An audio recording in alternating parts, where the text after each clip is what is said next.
Board. Last week, Rita, you were gonna turn in your submission, which you did, and start a wait a minute. I'm sorry, I think I skipped a week here. Sorry. Rita, you were gonna keep tweaking and working on, is it a novel idea? Does that sound right? 2 novels that I'm working on, yeah. 2 novels. 2 novels. How's it going? 2 novels until something starts to take off. I'm just gonna kind of go back and forth. Yeah. How is it going? It's going slow, but it's going. Okay, that's legit. Yana, you are going to keep revising. How's that going? It's going somewhere. It's going somewhere.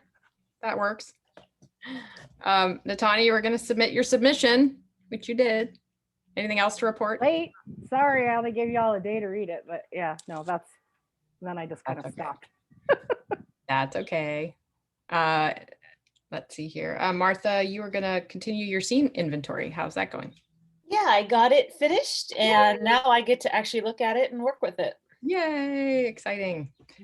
Do you feel overwhelmed when you look at it, or does it feel helpful? A little bit, but but that's okay. Chunks. Yeah, good. At a time. How do you do it? Is it like cards, or do you do it on a computer, or what's your process? I have it, the list of all the things I want to name in my scene just in a document. So I created my template and then I just made copy after copy and then I filled it in. So basically I have a 40-page document of scene after scene after scene.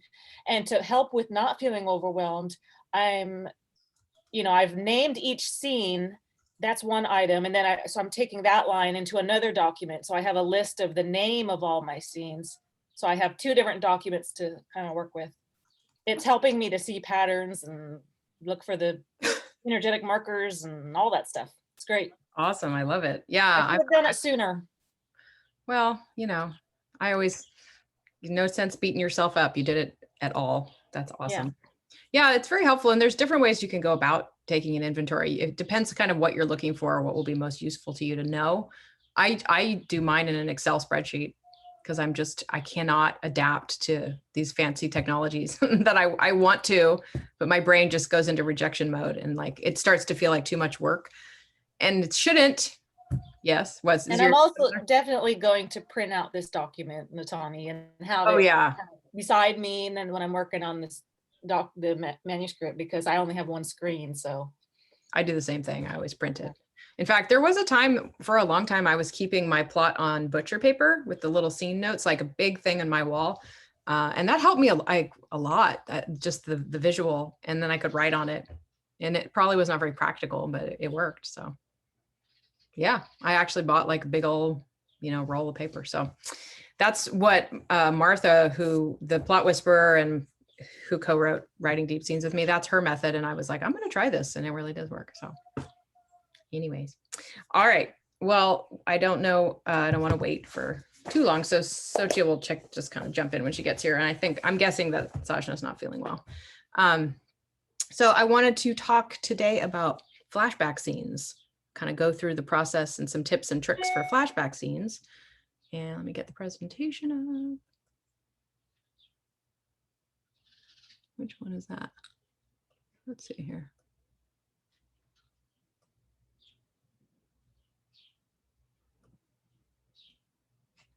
Okay, looks like it's working, I think. Okay, so thinking about this as a scene type, and also, something that you might be using a lot or a little, but at some point or another, you're gonna probably have a moment where you flashback. And what I will say is a flashback scene doesn't actually even have to be a full scene. It might just be like a little scene lit, like a little paragraph worth of scene, but so we'll talk a little bit about that. So we have, I believe in this workshop, or if not this one, prior ones, we've talked about kind of this idea of front story and backstory. And of course, the front story is that most pressing plot, the now of the story that begins with the inciting incident. And the backstory is everything that came before that inciting incident. And that can be the far distant past, or it can be just an hour before the inciting incident. It's just anything before the timeline of the front story's beginning. And so a flashback scene is basically backstory that's revealed in the active and dynamic form of a scene. So that means that instead of summary, where you just say, and then I learned that my dad had fought with my mom over this. You actually put us in the scene where we see them fighting, you know, right? Okay. So I'm gonna close up this little box.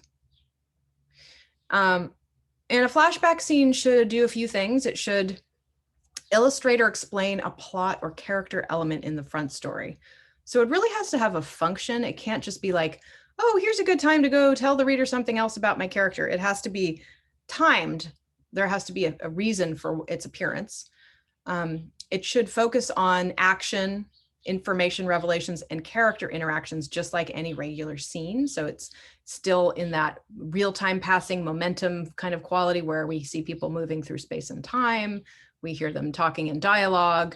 We have sensory details and maybe a little bit of setting, but you want to be lean on setting details and exposition, which is all that summary telling stuff that kind of pulls the reader back to a distance. Especially because when we're in a flashback scene, we're already turning the clock backwards and pulling the momentum away from the front story. We don't want to go too deep into passive story forms, right? So thoughts and contemplations. We want to really try and stay active as much as possible. And of course, it should be, the function of it should be to enrich the reader's understanding of the character or the plot or both at that moment. So it's like, I've told you some information, I've put you in scenes of the characters, and now I need to hint at something about what happened in the past. So I'm going to pop you into the backstory, and I'm going to do it in a flashback scene. And we'll have some examples coming up here. Some tips for transitioning into flashback scenes. I get this question a lot because sometimes it can be kind of jarring if you're not careful about it. And I personally find going simpler is better. So a couple of examples here. Just sometimes using the past tense, the verb tense, if you're writing in the present tense, or using phraseology that is suggesting something that happened in the past. So here's an example from the story Mothers by Sylvia Plath. A few days after they had moved into the house, Tom called her downstairs for a visitor. So had moved into the house, that's the cue that we're dropping into the past, because we will know in the context of the story that already happened. Similarly, in Neil Gaiman's Anansi Boys, he had spoken to Mrs. Higgler several years earlier when his mother was dying. So, and also had spoken and several years earlier tells us we're now going to transition into the past. And those are just subtle cues. So it doesn't have to be this like, how do I go into the past? It doesn't have to be complex. Another couple of ways you can do it is to reference a specific date or incident that the reader will know based on the story has already happened. This one, on the morning of the day she left, he woke, not work. He woke to find her sitting at her dressing table, staring at herself. So in the front story, the reader already knows the narrator's divorced. So by leading the reader back to the morning of the day she left, this signals to us that we're dropping into a flashback. So good transitional elements are useful. And lastly, you can also just rely on very simple usage of the word remembered. Though I don't love that in like memoir. In fiction, it's a little more pickles and teaching, a little more useful. So just, I remembered when he said those final words, then you drop into the scene, or she remembered the last time they talked. So simplicity is also, okay, you need to move away, mister, is also acceptable. And I find most of the time you really don't need more than a sentence or even a phrase to drop yourself into a flashback. So in case you find yourself caught up in that, just go simple.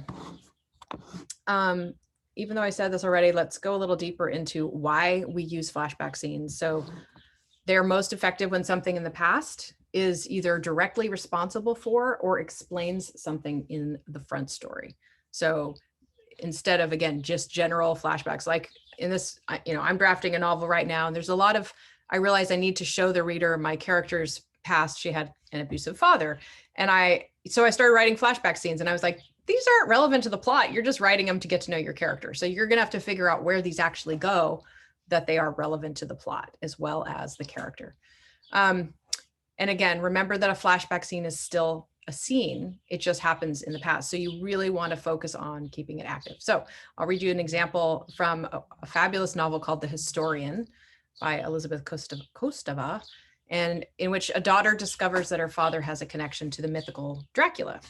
And she enters a flashback scene to show us, Pickles, you're really annoying me, when a strange event first made her aware or I don't know if it made her aware, but was sort of like the beginning of this connection to Dracula. And also just notice the way she drops into flashback here. One spring night. That's it. Boom, we're back in time. I love that. One spring night when I was still a graduate student, I was in my carrel at the university library, sitting alone very late among rows and rows of books. Looking up from my work, I suddenly realized that someone had left a book whose spine I had never seen before among my own textbooks, which sat on a shelf above my desk. The spine of this new book showed an elegant little dragon, green on pale leather. I didn't remember ever having seen the book there or anywhere else, so I took it down and looked through it without really thinking. The binding was soft, faded leather, and the pages inside appeared to be quite old. It opened easily to the very center. Across those 2 pages, I saw a great woodcut of a dragon with spread wings and a long looped tail, a beast unfurled and raging, claws outstretched. In the dragon's claws hung a banner on which ran a single word in Gothic lettering, Dracula. So we are getting a little taste of how she came to be tracking this guy, this Dracula, because that's where kind of where the front story picks up, is she's trying to find him because of this connection with her father. And so here's a little taste of history, and it's back in time, and then she comes back to the present pretty quickly. Flashbacks also can be useful to fill in very important information about the story without losing tension, because when you just, if you just tell what happened in too many front story scenes, sometimes you can give away information too fast. So if you want to sort of dole it out, create tension, what you can do is you can start to piece it in. And so I'll give you some examples.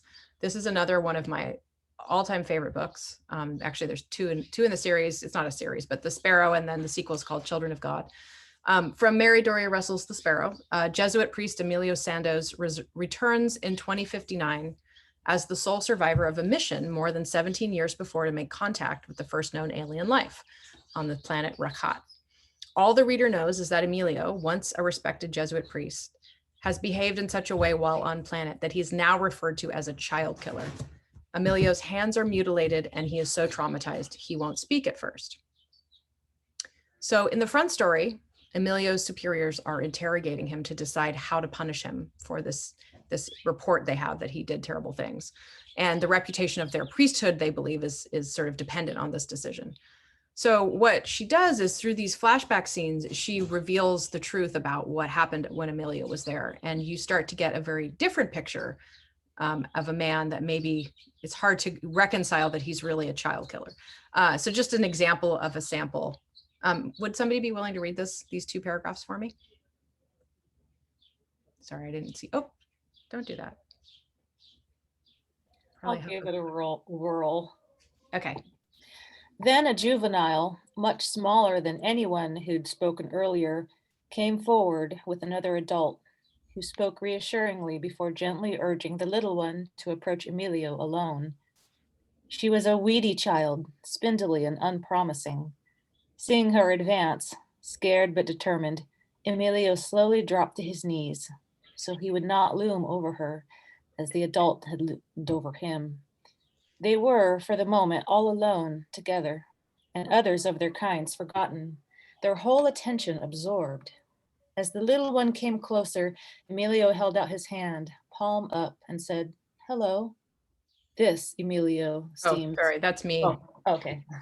So what you get a different picture, you get a picture of a man who actually is going to the trouble of, now, I mean, obviously if he was, bad people groom children, I know that still could be a possibility, but you get a picture of this man as being tender with this child, as being caring enough to stoop to his, down and not loom over him. You get a gentle picture. So you start as a reader to go, that doesn't add up to child killer, right? So she uses the flashback scenes very effectively to slowly dole out the truth of what happened. And it's really just a literary device. She's got this great story, but if it was told to you all at once and just kind of revealed as it happened, it wouldn't have any tension. But by not knowing what's happening in the back, what happened in the backstory, and having it pieced together, you build this really interesting, like, oh, I have to know what's next, what's more, who's telling the truth. And I think it's really brilliant. So you can dole out information in a flashback. And again, they don't have to be long. Flashbacks can also offer, this is my word, like proof of something that the characters are talking about, or explain it a little more deeply, or deepen our understanding of something in the front story. So in Neil Gaiman's Anansi Boys, the protagonist, Fat Charlie, is explaining to his fiance why he doesn't want to invite his estranged father to their wedding, who always embarrassed him. So rather than us just taking his word for it that his father was embarrassing, he puts us into a flashback scene. So who would be willing to read this one for me? The bird outside apparently is offering to. Anyone? Please. I'll go again. Oh, Natani, go ahead. Coming down the hospital corridor, ignoring the protests of nurses, the stares of patients in pajamas, and of their families, was what appeared to be a very small New Orleans jazz band. There was a saxophone and a sousaphone and a trumpet. There was an enormous man with what looked like a double bass strung around his neck. There was a man with a bass drum, which he banged. And at the head of the pack, in a smart checked suit, wearing a fedora hat and a lemon yellow gloves, came Fat Charlie's father. He played no instrument, but was doing a soft shoe shuffle along the polished linoleum of the hospital floor, lifting his hat to each of the medical staff in turn, shaking hands with anyone who got close enough to talk or attempt to complain. Fat Charlie bit his lip and prayed to anyone who might be listening that the earth would open up and swallow him up, or failing that he might suffer a brief, merciful, and entirely fatal heart attack. No such luck. He remained among the living. The brass band kept coming. His father kept dancing and shaking hands and smiling. So what I love about this is that maybe to another character, this would have seemed fun and exciting, but to this character, so it tells you a lot about him. To this character, this was like too much and he couldn't take it. And he didn't, and maybe there's something of his father that likes to steal the spotlight. So you can understand why he might not want him at his wedding because who knows what he would do. So I love that it's just, and this is, I think I cut off like 2 or 3 more lines. That's the whole flashback. It's short, it's sweet, it's illustrative. It really helps us see something about his father. And I love that because as writers, we are constantly having to like show the reader something in word. We're trying to paint a picture in words, right? We're saying he was embarrassing. Okay, well, show me embarrassing. Oh, okay, I get it now. So that's what's nice about flashbacks is you can use it to illustrate something. So again, it comes at the point in the story where he's talking to his fiance about their wedding. Then he drops into that flashback. Could have come anywhere. And maybe in other junctures, it would have felt like, why here, why now? So there's specific point to its appearance. Another very common form of flashback scenes is what I call parallel stories, where you basically have alternating chapters. One is in the front story and the other is in the past. And they go like that all the way up to a point where they either merge or you kind of get the full story by the end. And that might be a structure that a lot of you like or use or need to use. I'm a fan of it myself. So to give you an example from another book that I absolutely love called The Book of Speculation, protagonist Simon Watson is a young librarian who lives in the near crumbling remains of his childhood home on Long Island Sound, and he receives a rare and unusual book from a collector that is tied to the mystery of why all the women in his family have drowned on the same date, a fate he hopes to save his sister from. The novel is split between Simon's front story chapters and chapters from this book, which actually tell the tale of his ancestors, and they were part of a traveling sideshow. So Simon's scenes in first person in the front story read like this. Does anyone want to read? Don't you love me putting you on the spot? How about read it? Sure. It's an absurd hour for a phone call, but the more absurd the hour, the more likely someone is to be home. Though the sun is barely up and over the water, Martin Cherwari sounds as though he'd been awake for hours.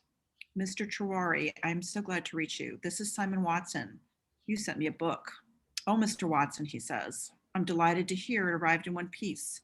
He sounds excited, almost breathy. It's rather fantastic, isn't it? I'm only sorry that I wasn't able to hang on to it myself, but Marie would have killed me if I'd brought home another stray. So nothing special about this, but I just want to show you the difference between these are Simon's chapters in the front story, him dealing with the book And then he has a love interest, and then his sister shows up. So there's all this action happening. Oh, and the house he's living in is literally crumbling into the sea. It's really cool. Then in the past, so when he starts to read the book, we open it up and then we go into these, I feel like they count as flashback scenes because they're all happening in the past. Hermelius Peabody's back was pressed against a wall shelf while his throat was half crushed by the forearm of a surprisingly strong Russian crone. His initial response to Madame Ryzkova's request had been negative, but he was rapidly becoming amenable to her position. An apprentice, he coughed. Madam, Amos is the most profitable wild boy I've encountered. Not to mention that he is without speech. How precisely would you work with him?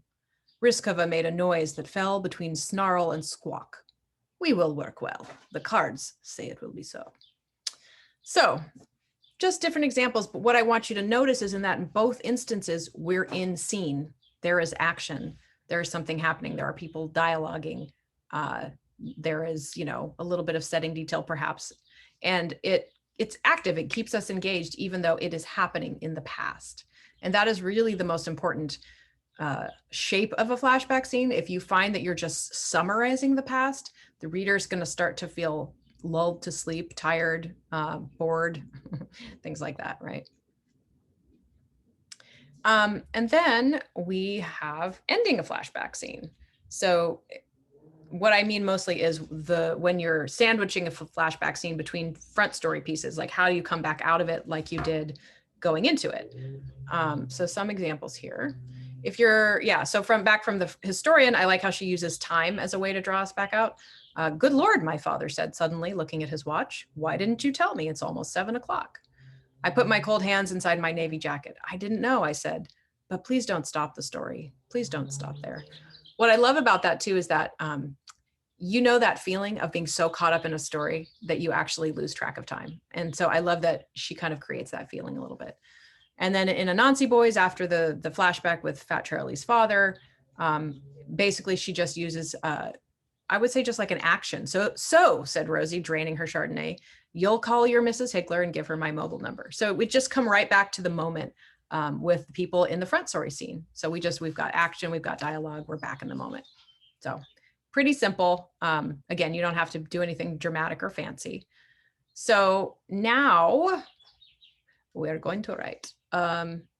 So think about where in your manuscript could you put a piece of information into flashback scene. It could be a scene that, explains your character's bad feelings for someone, a hurt they've experienced, a secret. It could reveal the behavior of another character or explain a behavior. It could reference something that's haunting your character, a memory that they can't shake. And, again, I know this is hard to do because you have to randomly think of a scene, but try to stay in action and dialogue and interaction between characters as much as possible and not drift too far into things like thinking, summary, exposition, and go from there. I will give us time to write.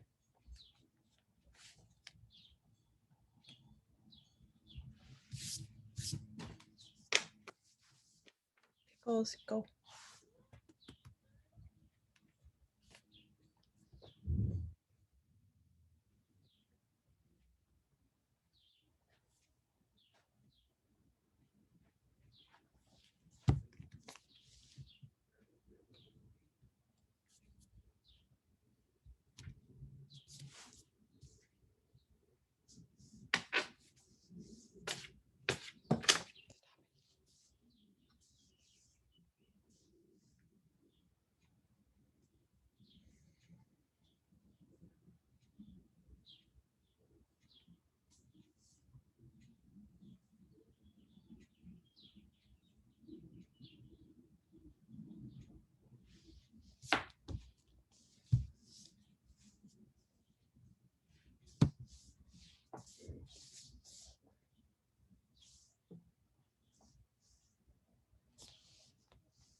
Okay. Everybody wrap up your thought.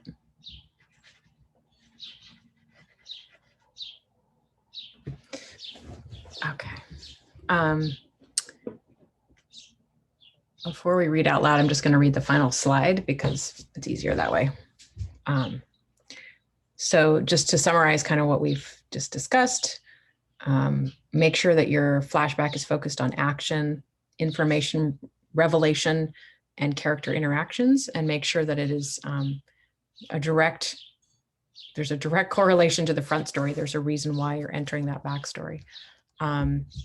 Use flashbacks when the past directly affects the front story to dole out information that fills in the bigger picture without giving too much away, and to deepen the reader's understanding of character. Okay, so let us read. Pickles, you need to go away.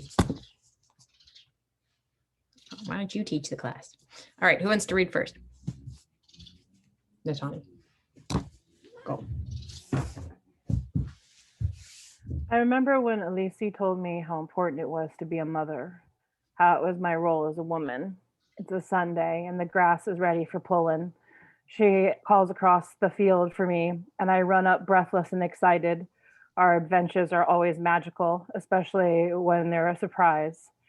It's time to go to the and collect grass for basket making. Eyeing my Sunday sandals. Leave your shoes at home. Before I protest, you need to get the earth on your feet to grow roots. Roots tell you where you are and where you belong. I don't understand what she means, but I leave my shoes on her porch. We walk along the deer path to the creek, and she's quiet most of the way, pausing to adjust her reed basket, the leather strap digging into the soft flesh of her shoulder. She's humming a lullaby I don't know the words to, but I remember the tune, so I hum along. When we get to the water, she smiles at me. You have a good voice for motherhood, Tawodi. Soft and reassuring, like sleep will come easy and dreams will be safe. Wado, Elitsi. I don't know what else to say, but thank you. At 10 summers along, I know my motherhood looks exhausting. I see it on my Echu's face, and I'm not sure I want my face to look like that. Tired, with anger that rests in the creases. Beautiful. I love it. I liked your little segue in as well. Nice work. All right, who would like to go next? Martha? Yeah. Okay. Demetrius, you've never driven before. Your first car cannot be a Lotus. Why not? He shrugs. Sure it can.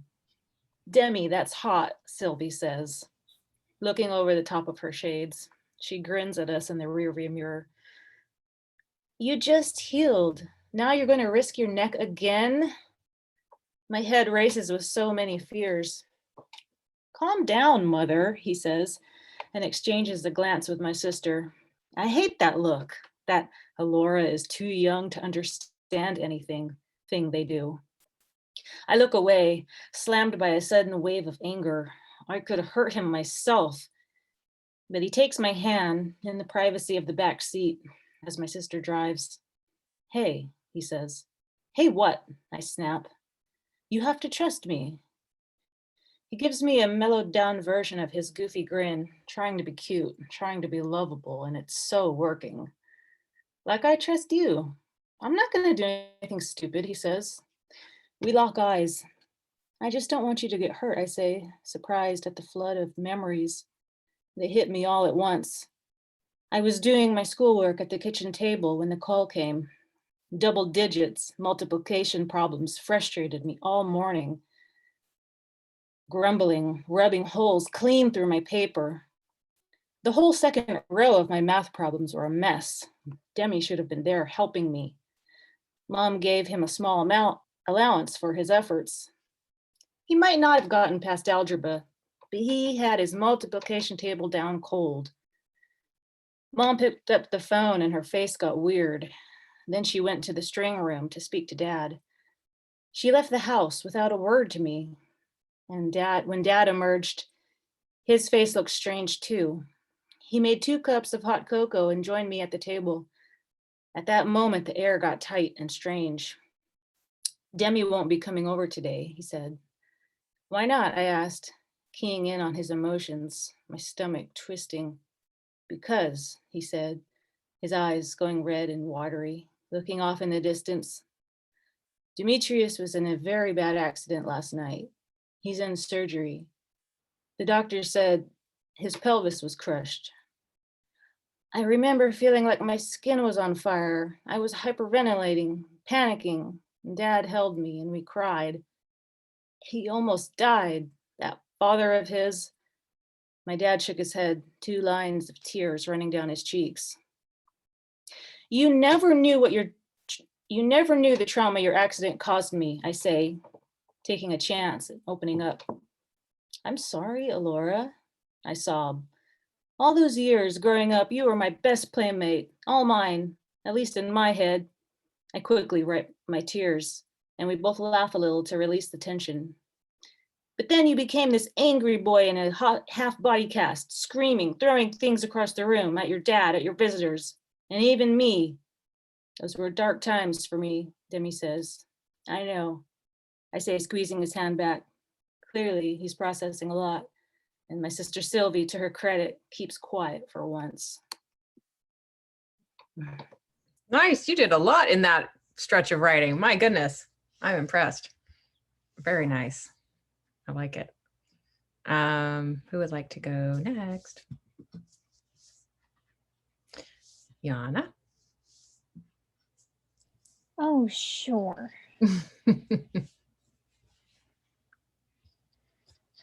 Staring at the sunset colors bleeding into each other reminded me of the late afternoon Georgia showed me how to hold a knife, and more importantly, how to throw it. She positioned my body low, raising my arms with her hands, pushing my anxious shoulders down, tapping my chin to raise it. You have to look the target in the eye, she said, staring into me, making me shiver with her concentration, even if it's only paper. Why? I whispered, entranced by her attention. Because, she said, her hand suddenly jutting out by her side, a flash of metal through the air, with a soft thunk into the target and the wood behind it. I stared at it, the tiny hilt gleaming in the sun. If your enemy is too busy looking at your eyes, she tapped my chin again. My eyes flew to hers. I haven't even seen her step forward. They won't be looking at your hands. She leaned in close, huffing in my ear, until your knife is where it needs to be. I refocused my eyes and stared at the weapon in the wall. How quick she had been. Was that how easy it was supposed to be? Violence? How easy it was for her to take life, to take someone's breath away from them forever. I took a deep breath and flicked my eyes to her hands. Show me. I love it. You all ended these in such like poignant, almost like intentionally ended them, but yet it was just the timer went off. You're all so good. All right, Rita. Okay. An insidious panic began to emanate from the pit of her stomach. The suffocating, paralyzing anxiety had begun to infect her as of late. She couldn't cast it off, not with yoga or relaxation tapes or aromatherapy. Drink more water, a gym trainer had advised. She carried her plastic ring and sports bottle to the northeast corner where the water cooler stood and found an empty space, a small square of carpet pressed down from the weight that had formerly occupied it, with the sign taped to the blank wall, shouting in capitalized bold letters, "Due to safety issues, water coolers will no longer be available in the office." Claudia stood slack-jawed. From behind her came a woman's hushed, confidential voice. Someone sued the company. Claudia immediately turned around. "Oh, hi, Susie." Susie Morgan was a damn good editor, but she was also a creeper. She had the habit of silently sliding into a cubicle and examining over your shoulder what was on the screen. That was how she got her information. It was all fine and good to hear the dirt, but Claudia always had the feeling that she should never turn her back on such a person. Apparently someone lifted one of the refill containers and hurt his back, Susie murmured. She always talked with her teeth clenched, like a ventriloquist trying to throw his voice behind a curtain. Now he's on disability. A similar thing happened a week ago. Someone had blown out a computer by plugging an ancient desk fan into the same wall socket. Now desk fans were banned, along with desk lamps, perfume, hot water in the bathrooms, uncarpeted floors, and eating or drinking at desks. At one point during this hot summer, a memo was issued that grudgingly allowed women to go without nylon stockings. Claudia, who had been blissfully unaware that nylons were required office apparel, wondered how bare legs had gotten to be safety hazards. I think that'll be it. Nice. Some great details in there. I really loved. You guys are great. I would want to read all these books. That's what I love about you. Yeah, I love it. Let's just take a quick break, little potty break, and then we will move on to Natani's critique and go from there. All right. Be back in like 3 minutes.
All righty.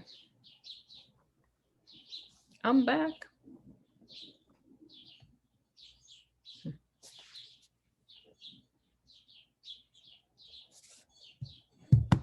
Hey, Jordan, is Jyoti in this class or not? You mean Sochi? Sochi. So she was, and then each week she's had something come up. So I was just texting with her. I think she's realizing she can't make it work. So, and Sajna will be back. She just is writing out her second shot. But it does, I did want to put it out there. So since Sochi isn't going to be here, we won't have a final critique for her. I was thinking on our last class instead, if you guys want to think about if there's anything special you'd like us to do. We've done, Q&A in the past. We've done sharing our work. So bringing like a 5-minute reading of something you've written that's not necessarily in class. So like an open mic, we've done that. Yeah, so just think about what might interest you. So next week is going to be Yana, and then after that we won't have a critique, but we'll do a little lesson, and then we could talk about, I don't know, just think about what you might want to do. If you want to do open mic or you want to do Q&A, like where we talk about other issues. The inventory discussion was kind of interesting to me. Yeah, that would be a fun. And actually Sajna had some really interesting ideas. So another thing, I sent an email out, and I know not everybody gets all their emails, but and I'll stop after this so we can get to Natani. But one other thought was that I was curious if you'd be interested in doing something that I'm doing in my nonfiction group, which is where we read a book and we extrapolate lessons out of the actual. So like we've gotten all this information. Now, can we look at a piece of fiction and actually look at what's working, what isn't working, what is the author doing? And I could, kind of extrapolate lessons. Sajna was like, well, maybe we should just read a different chapter from a different book each week. So it's not like a book club. I was like, well, that could be cool, but then everyone has to buy like, or go to the library for like 6 or 8 books. So think about if that's something you'd be interested in and what format you might like that to take. Cause Natani's been in my nonfiction class. Would you say that's been an interesting, I don't know. Yeah, it would be a lot to do it for 2 classes plus critique in 3. Yeah, but that's a lot of reading for me. A lot of reading. But I'll see if I can do it. Well, it's okay. I mean, that's a good point. It is a lot of reading plus critique. I'll keep thinking. So if you have other ideas or you want to see something different in future sessions. I kind of like the idea of an open mic thing and hearing other pieces from. Yeah, that's fun. We did that class, like many sessions other ago. than what we're working on. Like, yeah. Yeah, I guess, Yana, that kind of pushes you up, doesn't it? Was your submission last before? I think it was near last. I think it was you and then Sochi. So yeah, next week you're up. Oh boy. Okay. You do it? Oh my God, Yana, you Sort of not ready for that. I know. I think you were next week either way. So it's just your brain just caught up to the reality of that. Yeah, just wait. I know. Wait a minute. Okay. All right. Oh, I will save the rest of this discussion for after we critique Natani. So, all right. Who would like to go first? I'm not reading. Yes, you are. Gosh, brain.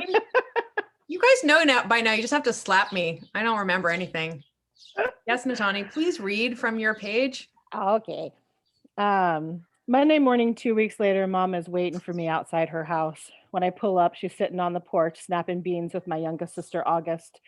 Her pudgy, bare, brown feet swinging from a chair she'd climbed to perch on. August, half painted, half chipped toes, curl and extend as she chirps excitedly about some imaginary thing. 4 years old and filled with wonder at every new and silly thing life breezes by her tiny self. She pauses when she sees me, eyes wide, and she screams, "Sissy boo," and jumps from her bean snapping throne and comes running to my car. She shimmies up the door and climbs in through the window before I can tell her we're in a hurry and we gotta go. She scrambles to my lap, wedges herself between me and the steering wheel, and grabs my face with both hands like we do for her when we need her to be serious. Gentle, but firm enough to know she means business. "I want to tell you something, Sissy boo." "And what is that, Miss August?" "That you are going to the doctor and they gonna make you like mama, because you should be a mama because you're a good sissy boo." She whispers it close, nose to nose. I love this baby like she was my own. Sister isn't a close enough word for the love I have for her. August shows me a mama is what I'm supposed to be. Mm. I can smell the gum on her breath. The innocence of what she's saying is as sweet as the breath that comes with it. Her childhood smells like bubblegum and hope. Blessings from Osti, bubblegum and wishes. Mm. I love that section. Great. All right. Now, who would like to go first? There's so many of us to choose from. I don't mind going first. Oh, okay. I'll take the chance. I mean, I really love this piece. Is it part of I don't know if it's part of a longer piece. I'm assuming it is. Yeah. And I mean, I really thought like I was trying to focus on what you asked for feedback. And, you know, everything kind of works in terms of especially the scenes and the characters you're developing. I don't mind the vernacular. You mentioned it's 70s Oklahoma, and I guess that's where I was a little confused about I wanted to get a little bit more grounding in the time and place there, just a little earlier, because I didn't realize, and it'd just be easy to do that. But it flows really, really well. You just read this wonderful scene. The dialogue, the characters are drawn so well. I really see everybody very clearly and distinctly. And I do love the part where I guess I really started to feel I got to know Cherry when she's describing her tribal name, and she's the only one of the kids with a tribal name. That just really kind of crystallized everything for me. And kind of gave me more of a visual of her than I had up to that point. So, and then of course the drama of what happened to her, it's incredibly dramatic and searing, and all of these complex, wonderful things for plot. It's not wonderful for her, but it's just such, it sadly can believe it happened in America. I guess for me, after that part, when it's revealed, I felt it was a little rushed. It's like, oh, whoa. Like, this was such a big thing. I needed a break as a reader. I think like I was in shock a little bit, and then things started happening really quickly after that. And I was like, whoa. You know, I don't know how. I mean, I kind of just felt like that you'd have to kind of sit with that a little bit more and explore that a little, because it seems like it's a very complicated issue. It's right. It's just so many violations, so many layers to it. So that's just my first impression that this is a huge character changing event. It's a huge plot, twist. I felt like I wanted to kind of stop and take a breath before everything else went on. I was like, so I kind of just like felt like I wanted more of how this really impacted her and her mother secondarily, but just really getting really kind of more into that. So that's that situation, because it affects her on so many different levels. And does she realize that? The reader realizes that, but does she get it? Maybe she doesn't, but this is more than just her personal violation. It's a violation on a much larger sense of the race and the genocide in America. And as her as a woman, there's just so many layers to it. So I guess that's what I was thinking, is to just want to kind of, you got a great plot device. It's hard. I mean, it's not quite the right word, I guess. It's so traumatic. I don't want to say it like as a positive, but it is a positive from a writer's perspective. And I just want to like, whoa, let's just really see about that, right? From the writing, because you obviously can handle it. So thank you for the read. It's very, very nice. Can't wait to read more. Thanks, Rita. All right, now Martha, you'd had your hand up. Hi, Natami. For me, the heat is the depth of emotion, just the depth in this story, that you go all the way with this narrative, that unflinching, you're going to go right for it, and you're not going to tiptoe around the issue. You're not going to be tiptoe around, I guess they call it white fragility. I really look forward to the reviews for your book when it gets published, because it's going to make such a powerful impact, I believe. Your observational eye is fantastic, your details, but everything serves the narrative. Everything is pushing towards that theme, your themes. And that's something I struggle with. I feel like I float all around, but everything you write is really focused on this tragedy. Your description of the medical office was just spot on. I love how you use the sterility, how everything's clean and white to make us think of all the obvious things that represents. I love that. The two images of the land. And now the two love scenes, of the two, they seem like almost a slightly different couple in the second love scene, which I adore that scene, because you're using that, my favorite trope in romance, which is the hurt comfort side by side, using a love making moment to have this couple grow together and mature together and have this incredibly intimate experience. The only thing I didn't like in the first bit is when she makes this jab at him, to the reader, about how he only lasts 5 minutes.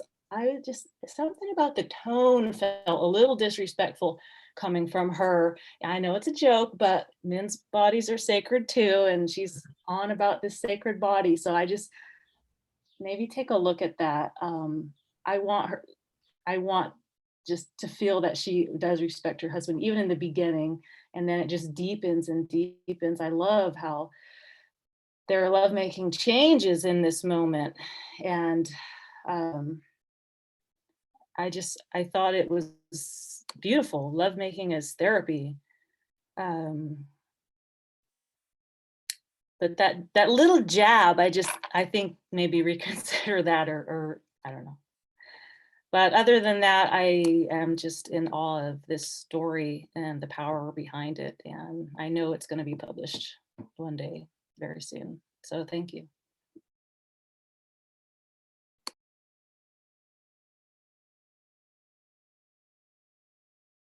Do you need it back for your notes? Okay. No, I got it. Okay, it's Oh, my sorry. turn. I thought I was talking and I was muted, but Yona, you're psychic and you knew what I'd said. Yes, it's my turn. Yay. So much pain. There was so much pain here. It started with just her and Wayne. I loved her and Wayne's relationship. That was cemented in the first bit, and I loved how simple and easy you made that relationship and how comforting it was. And it kind of made you forget that there was something bad to look forward to. And I liked how cute they were and how sweet you were. You're like, oh yeah, sweet relationships exist. I need more of that. And August was adorable and amazing. I need more of August. She definitely reminds Cherry of how she wants to be a mother, and I think we need more scenes with her, and we need more scenes of like, this baby also fills me up too. So like, she needs reminders of how other things fill her up, and not just this need to be a mother. And Wayne, good God, Wayne, I want a Wayne. Where's my Wayne? Wayne is so good to her. He always knows exactly what to say, and he knows when he doesn't have anything to say, and that's okay too. He understands her in a way that no one else seems to, and that I need more of that. I need more of those silent, you do what you gotta do, you know? I need more of that, because that's such a Wayne thing.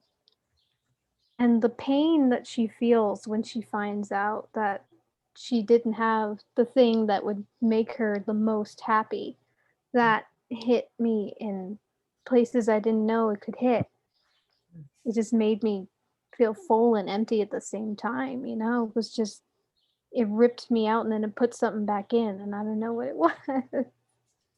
And smut, never read smut. I'm not a smut reader. I don't go that far, but like I was like, ooh, it didn't read like smut because it had emotion in it and it had something deeper underlying it. It had some understanding and taking care of each other vibe that it didn't feel like smut. It felt like lovemaking.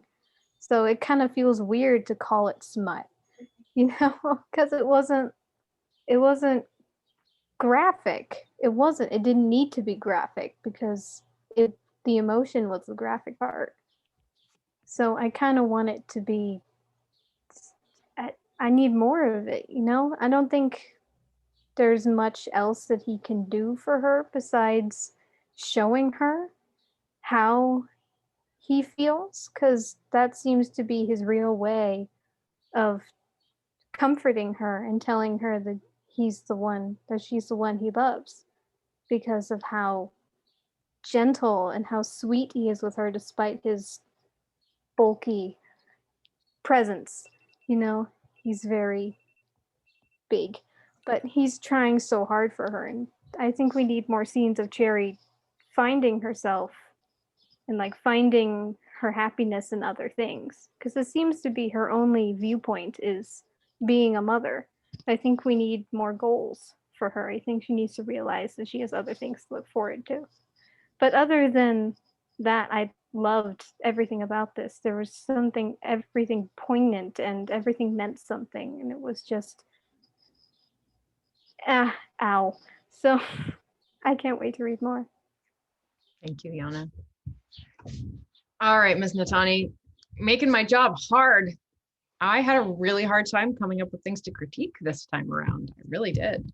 And I think that's, it's funny how you described yourself as channeling these characters on a post the other day. And when I hear that, I don't think that takes away from your genius and your talent, but these characters all feel very real to me. Like that you are just telling us, like as if you interviewed these people and then wrote their stories down. That's how it feels to me. And so I'm in awe of that talent that you have. Because I never doubt for a second any of these characters. And the precise level of detail is like, even the image that struck with me as you were reading aloud again, which I had noticed when I read, was the clenching or the curling and uncurling of the little toes, and how visual that is, and how there's something so sweet about that, because as you know, children's feet are so sweet anyways. And I just loved that the specificity of it brings us into the moment.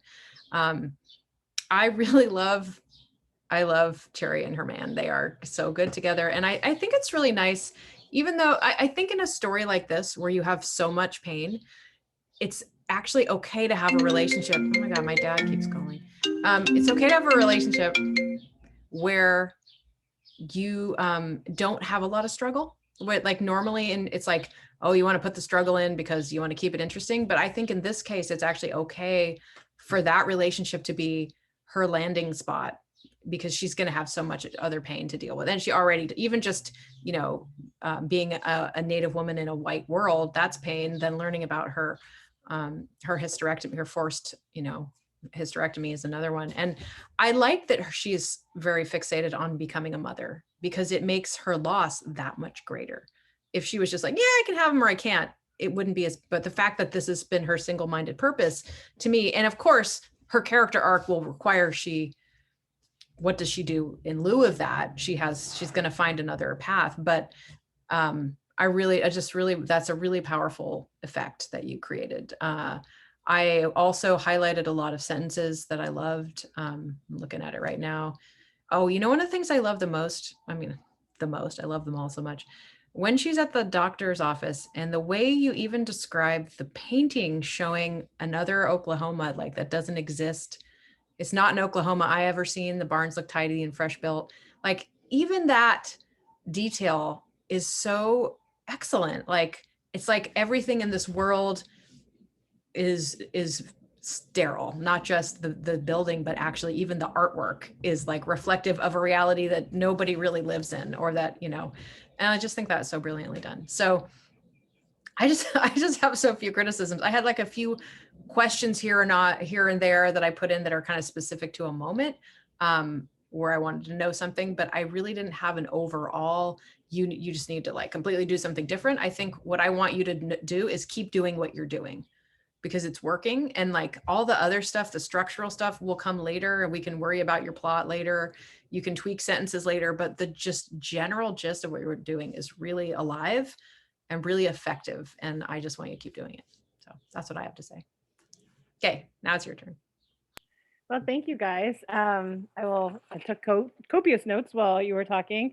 On the 5-minute thing, like it's not a jab. It's something that is in another scene with them together where they're kind of like afternoon fun together is his 5 minutes of fun, but they're young, so they do it, several times a day. Right. But I don't want it to come across like she doesn't respect him, because she absolutely does. Like the care he offers her is something that she really needs in her life. Yeah, they have to be my cute couple because they're the cute couple in the story. It's a lot when you've got 4 protagonists going on.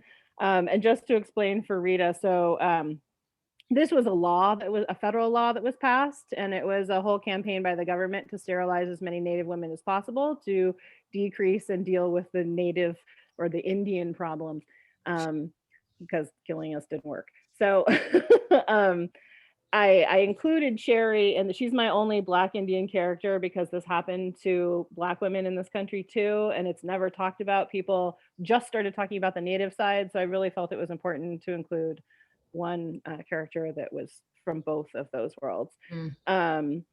The let's see, what else did I want to? Oh yeah, August. Like I knew she was going to be the oldest of a lot of kids, and I was trying to write the scene where she's driving up to collect her mom, and I'm like, okay, so her mom's on the porch, she's probably waiting for her, she's probably snapping beans to like keep herself. Oh, there's a kid. So this is like, I submitted a very rough first draft. Like this is my first pass through with this chapter. So I wasn't, it all just kind of came out like this. Like I was talking, posting on Facebook the other day, like I do really feel channeled when I'm writing this, because I'm not thinking while I'm writing, it just kind of comes out. And it's also, to give Rita a little background, my mom did her master's thesis on the sterilization of Native American women. So before she died, she asked me to write their stories. And so I've read a couple of the interviews that she did with people, but there's nothing specific like this. The only thing I pulled from the interviews was that one of her interviewees didn't find out until 10 years later that she didn't have a uterus, that she'd been 12 years old and been told she had appendicitis, and found out years later that there was nothing there. So that's the only like someone else's specific story that I brought in, because I felt like it was important to tell that. But yeah, I'll just keep writing it and keep going. And yeah, at some point I'm going to start, before I get too deep into it, like I've applied for a few fellowships to see if I can find a mentor to help the process along. But I'm going to start sending stuff out, and I want to talk to Jordan about that, and like if I should go straight to publishers or find an agent or whatever. But because I want to make sure it goes in the right direction, instead of like spending all this time writing something and I go, no, we'd rather it be like this. So I wouldn't worry about that right now, because I think you should trust your voice in this.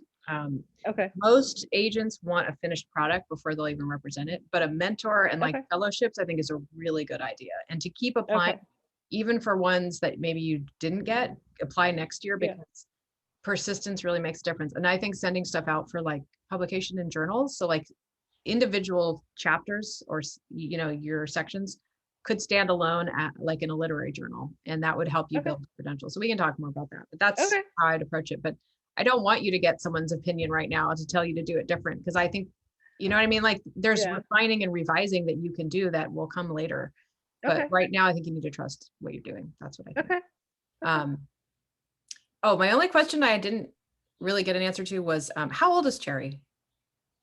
She's like 22, 23. She's pretty young. Okay. Yeah. And because I don't I know. figure like her mom had her around 14, 15. I figured that there was a young mom that her mom was young. I kind of got that vibe. Yeah. And does the reader know that earlier? Yes. Or, okay. All right. Cool. Yeah. Awesome. Well, good. I hope that you feel inspired to keep writing. That's what I hope. All of you. All right. So next week will be Yana, you'll be up. I know you can do it. I have faith in you. And really think about it this week. Think about what you'd like final session to look like. Any suggestions, just email me. And then our next session, what I'd like ideally is to have like 5 is the minimum, I think, for a good class, although we did great with 4. So I'm hoping, I'm no pressure as you don't have to continue, but I'm just like, for me to have a solid class, I think we need about 5 minimum. So just let other people know and really think about what you might like to do next session. And the thought I had after we talked was that I could copy a bunch of first chapters. So all we ever did is look at 1 chapter a week and put them in a PDF, or even which you could even print. And then, so you don't have to get the books, because I have, you might notice that I have a few on the shelf here. I could make, like, we used to make those in school. What were they called? You'd get like a binder, or not a binder, but like a bound thing from your teacher, and would have all these readings in it. We used to get these when I was in college. Forget what it was called now. I could make you guys one of those as an option instead of us reading a bunch of books. And then all you'd have to really read would be 1 chapter, because we would just analyze 1 chapter. Yeah, Martha. I have just an idea popped in my mind. What if it's a small class, what if we share a larger chunk of writing? We could do that too. Absolutely. I mean, we could do 4. If you guys want to do it, I will show up for it. And we could just do either 4 or 6 weeks. So we could do 4 weeks with critique, and then 2 weeks where there is no critique, but and I'm still trying to work on I'm trying to bring on some guest speakers as well. So that's something I'm trying to keep going. Yeah, we have all kinds of options, but will you just do me the favor of thinking about it and maybe putting some ideas in writing to me about what you would like to see if you plan to continue? And if you don't, that's okay, I understand. But just so that we have some thoughts. I want to evolve with you and make this class feel like something that isn't static and doesn't always stay the same. Okay. All right. Well, let's set our goals, and we'll see you next week. All right. Rita. Just keep working on my novels until something clicks. I did that. I've been wrestling a novel for like 5+ years, and then I sent it to an editor, and as soon as I sent it off, I got a new novel idea. I was like, damn it. So then she sent her feedback, and I haven't even looked at it, because I'm like, I have to finish this other draft before I can. Anyways, don't be like me. Natani. I think I'm gonna work on the flashback that I came up with in the prompt with Tawodi, and maybe do some Chanel. I've decided to make Chanel a horse woman, like that's going to be her healing thing. So I think I'm going to write like some horsey scenes with Chanel. Horsey scenes, I love it. All right, Martha. I'm going to print out my scene inventory and clear my desk and just look at that for the next million years. Awesome. I love how hard you're working on your book. I know you've put in just countless hours of revision. It's clear. I'm obsessed. I love it. You will be published. I believe it. All right, Yana. I wonder what I'm going to do. You're all start a whole new project. Wait, no, turn in my submission. Yeah, because I'm still outlining, so I don't have much of anything. So yay. Will. Sure. We could always look at your outline. I was gonna say we could always look at your outline. Ooh, yeah, no. Please don't. Yeah, Please no. don't look at that thing. Well, you also don't have to submit 20 pages. Like if you only come up with 5 or 10, whatever you come up with, just. I know. That helped me a lot, because I was like, oh, I got to draw this out. I'm like, no, like this is what this chapter is. So yeah, don't push. Just let it happen. Yeah. I'll just sneeze and pray to God something falls out of me. Works for me. All right, you folks, have a great weekend. I will see you next week. Thanks, guys. And I'll send out the Thank you. recording. Okay, bye. Bye.